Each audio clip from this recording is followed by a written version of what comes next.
tas mums vēl šodien noderēs.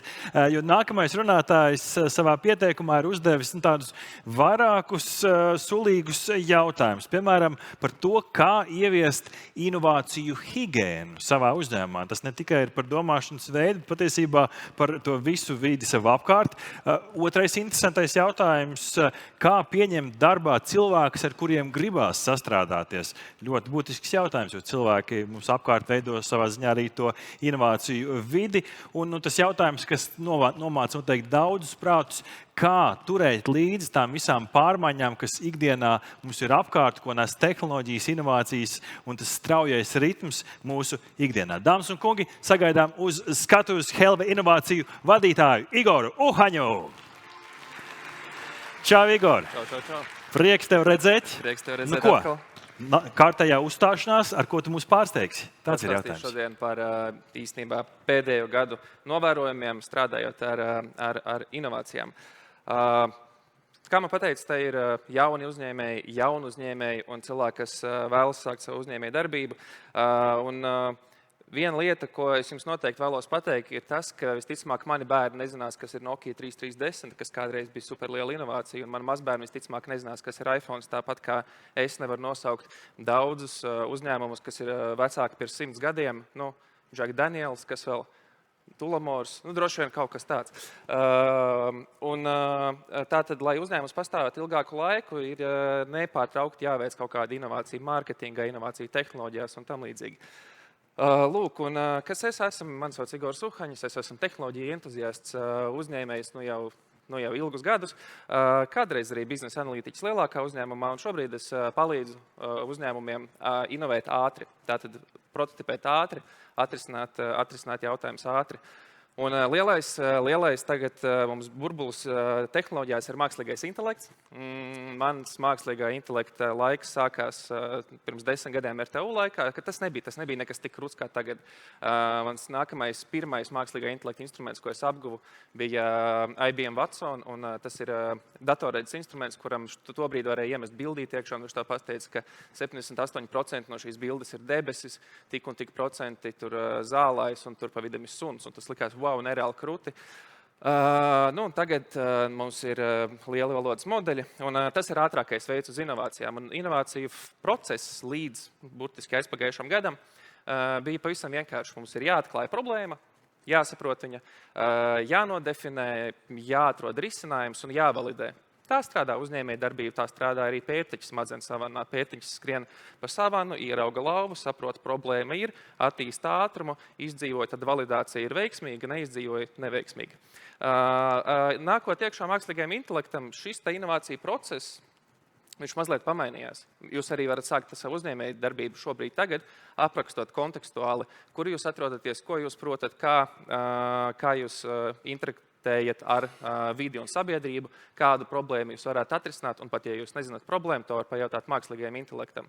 Tātad šis modelis, kā mēs inovējam, viņš ir pamainījies. Mēs sākam super ātri attīstīties ar mākslīgā intelekta palīdzību, un pēc tam mazliet, tad, kad mēs piegādājam jau gala risinājumus, mēs viņus piegādājam galā cilvēkiem, jo arī kaķbarību pērk cilvēku, suņbarību pērk cilvēku, mēs tāpat pārdodam cilvēkiem.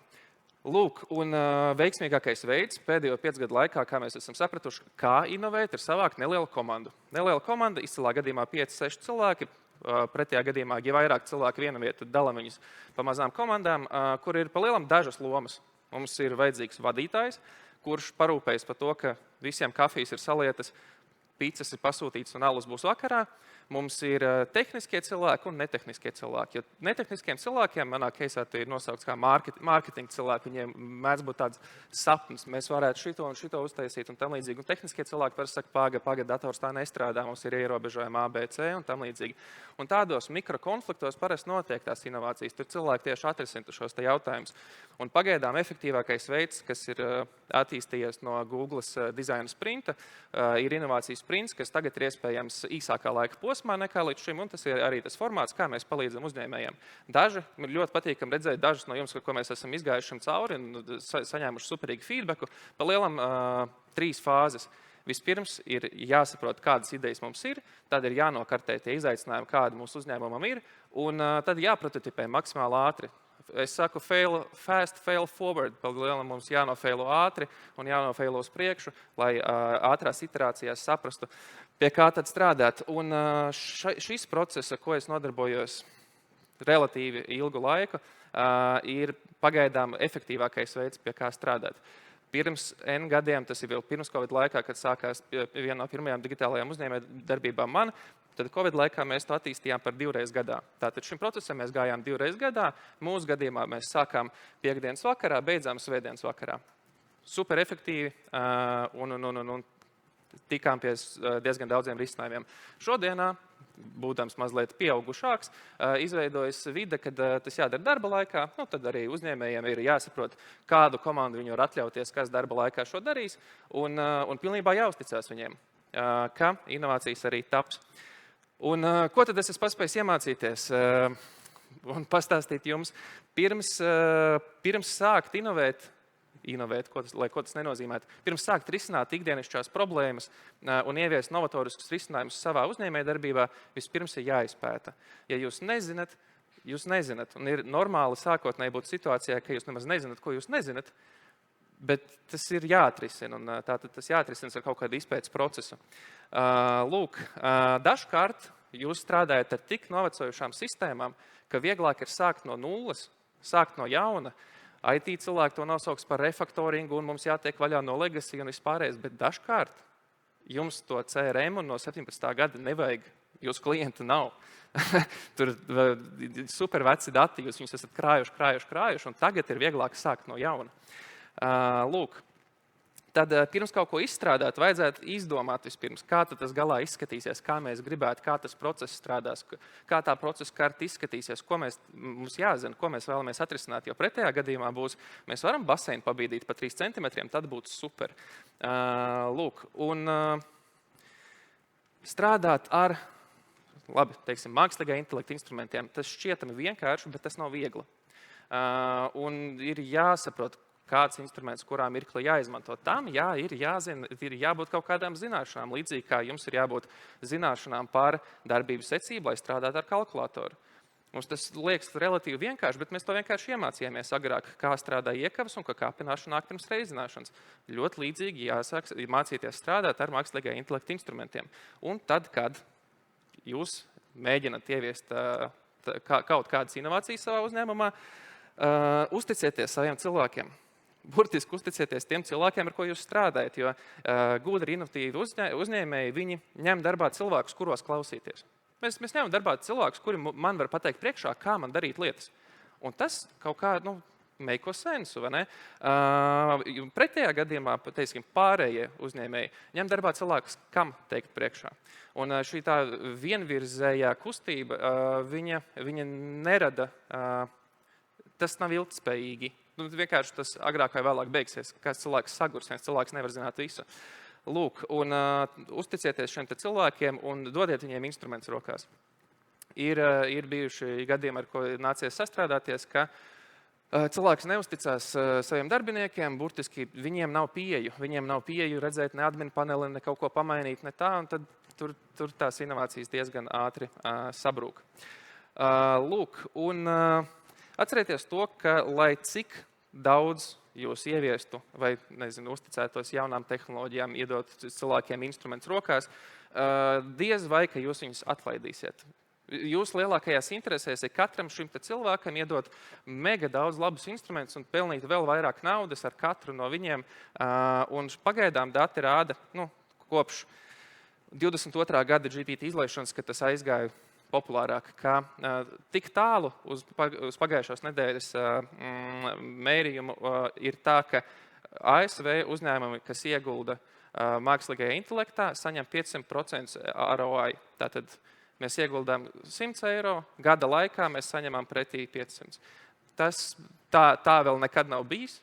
Neviena šāda tehnoloģija nav tik daudz naudas nesusi, vai tātad ietaupījusi vai ģenerējusi.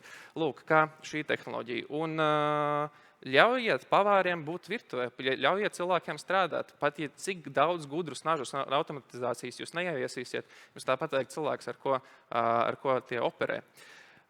Lūk, un tas pagaidām viss. Laiks jūs jautājumiem.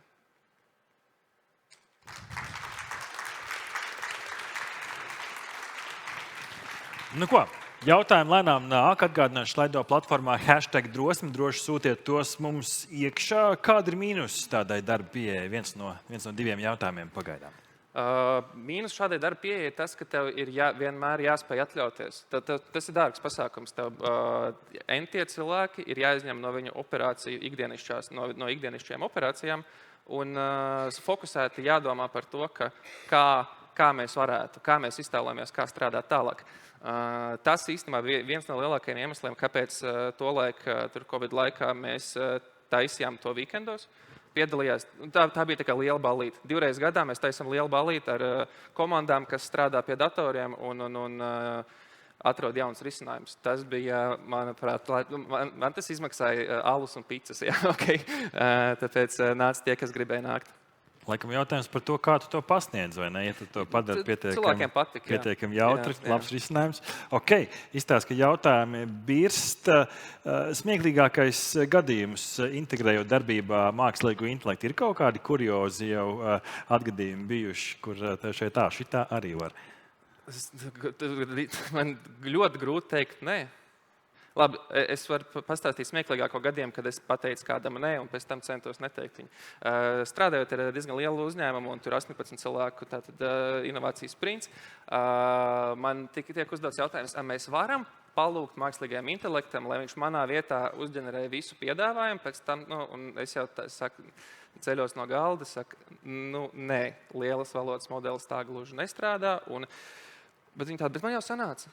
Un tur bija tāds, gandrīz skatos garumā galds, un es tā tikai apkārt tam galdam, kā tev sanāca, skatos vai kodu analīzi, man tāds, wow, tātad klusā plašāk, kad šajā instrumentā ir ieviests modulis, kas ļauj ģenerēt dokumentus, un tātad tiek izsaukts Pythona kods, tas viss strādā, un man tāds, wow, nice, es nezināju. Tas ir tas, kas šaujas prātā, kas ir tāds noscīts, smieklīgākais case, par ko man pašam smieklīgi, jo es vairs neteikšu, es teikšu, pamēģini. Tas tikai apliecina to, ka tās tehnoloģijas tik strauji attīstās uz priekšu, ka tu nevari teikt to nē. Tev tomēr ir jābūt tai ziņkārai pamēģināt, vai ne? Jā, un katru rītu lasot patch notes, tu tāpat neizlasīsi viņus visus. Ļoti labi. Kā darbiniekus uzdrošināt riskēt? Kā viņiem likt tomēr būt nedaudz, varbūt ziņkārīgākiem un izkāpt ārpus tās mistiskās kastes, par kur visi runā? Rādīt ar piemēru. Pirmkārt, pajautāt, hei, Klau, es te mēģināšu kaut ko es nemāku. Gribu nākt līdzi? Un ir ļoti normāli, ka tev darbinieks pateiks, nē, tas nav mans. Es darīšu pa vecam, bet rādīt ar piemēru. Šī ir kā jebkur cita tehnoloģija, viņa nāks iekšā organizācijās top-down. Un viens precizējošs jautājums, vai tev aprakstītā pieeja tikai IT jomas uzņēmumiem vai plašākam spektram? Nē, tas nav tikai IT jomas uzņēmumiem. Tas formāts vienkārši ir attīstījies, kāds viņš ir. Strādā gan ražošanā, gan ļoti vienkārši tirgus attiecībās. Un inovācijas nevienmēr paredz mākslīgā intelekta ieviešanu vai tehnoloģiju ieviešanu.